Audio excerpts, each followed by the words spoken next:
महाकुंभ की सफलता में अनेक लोगों का योगदान है।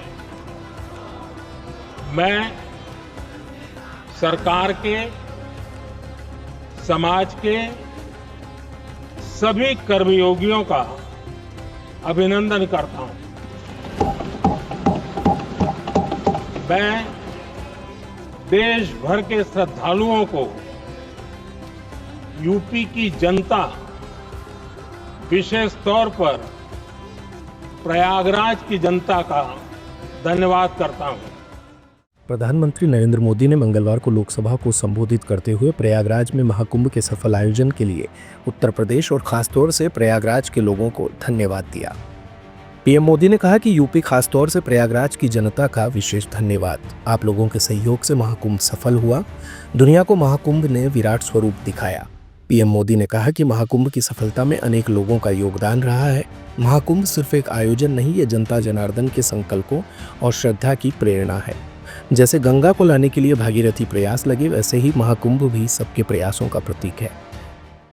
महाकुंभ की सफलता में अनेक लोगों का योगदान है। मैं देश भर के श्रद्धालुओं को, यूपी की जनता, विशेष तौर पर प्रयागराज की जनता का धन्यवाद करता हूं। हम सब जानते हैं, गंगा जी को धरती पर लाने के लिए एक भगीरथ प्रयास लगा था। वैसा ही महाप्रयास इस महाकुंभ के भव्य आयोजन में भी हमने देखा है। पूरे विश्व ने महाकुंभ के रूप में भारत के विराट स्वरूप के दर्शन किए। सबका प्रयास का यही साक्षात स्वरूप है। ये जनता जनार्दन के संकल्पों के लिए, जनता जनार्दन की श्रद्धा से प्रेरित महाकुंभ था। पीएम ने कहा कि पिछले वर्ष अयोध्या के राम मंदिर के प्राण प्रतिष्ठा समारोह में हमने महसूस किया था कि कैसे देश तैयार हो रहा है। महाकुंभ ने इसे और दृढ़ किया।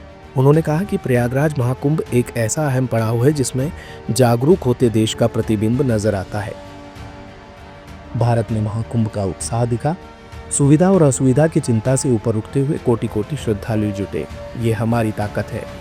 महाकुंभ ने उन शंकाओं, आशंकाओं को भी उचित जवाब दिया है जो हमारे सामर्थ्य को लेकर कुछ लोगों के मन में रहती है।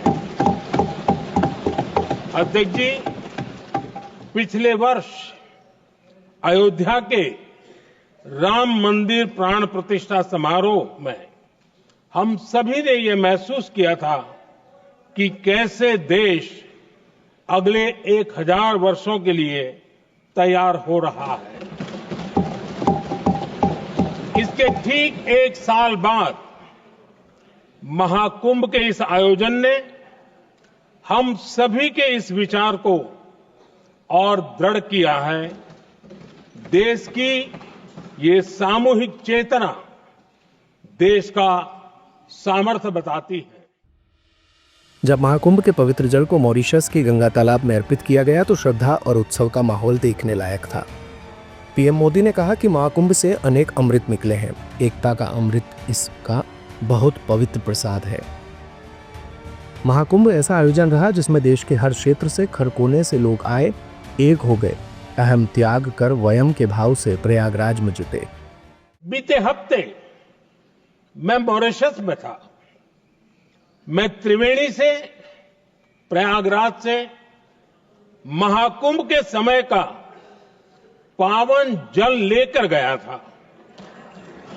जब उस पवित्र जल को मॉरिशस के गंगा तालाब में अर्पित किया गया तो वहां जो श्रद्धा का, आस्था का, उत्सव का माहौल था वो देखते ही बनता था। अध्यक्ष जी, मैं ये भी देख रहा हूं कि पीढ़ी दर पीढ़ी हमारे संस्कारों के आगे बढ़ने का जो क्रम है वो भी कितनी सहजता से आगे बढ़ रहा है। आप देखिए, जो हमारी मॉडर्न युवा पीढ़ी है ये कितने श्रद्धा भाव से महाकुंभ से जुड़े रहे, दूसरे उत्सवों से जुड़े रहे हैं। महाकुंभ में छोटे बड़े का कोई भेद नहीं था। यह हमें दिखाता है कि एकता का अद्भुत तत्व हमारे अंदर रचा बसा है। प्रधानमंत्री ने कहा कि महाकुंभ से प्रेरणा लेते हुए हमें नदी उत्सव की परंपरा को नया विस्तार देना होगा। हमें इस बारे में जरूर सोचना चाहिए, जिससे वर्तमान पीढ़ी को पानी का महत्व समझ में आएगा और नदियों की साफ सफाई के साथ साथ नदियों की रक्षा भी होगी। प्रधानमंत्री ने अपने संबोधन में कहा कि 2047 तक सरकार विकसित भारत के सपने को साकार करने के लिए हर संभव प्रयास करेगी। इस मौके पर उन्होंने विपक्ष पर भी राजनीतिक प्रहार किए। इस दौरान तृणमूल कांग्रेस सांसद शताब्दी रॉय ने कहा कि रेल दुर्घटनाओं में मारे गए लोगों को किसी भी तरह के मुआवजे से वापस नहीं लाया जा सकता। उन्होंने कहा कि टिकट रद्द करने पर शुल्क लगाना यात्रियों के लिए अत्याचार है। सबको पता है लास्ट 2 साल से 3 साल से रेल का हाल क्या है, कितना एक्सीडेंट हुआ है। सर कंपेंसेशन तो ऐसा नहीं है 2 लाख दो 2 करोड़ दो, कभी घर वापस नहीं आते।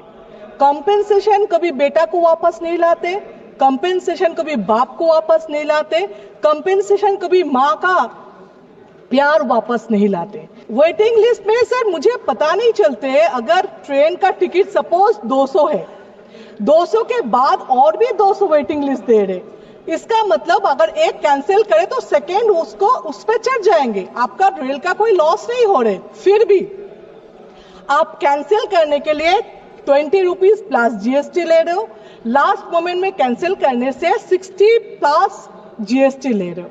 मतलब ये जिसका आइडिया है इनकम का, रेल के लिए तो बहुत अच्छे है, लेकिन पब्लिक के लिए क्या अच्छा है?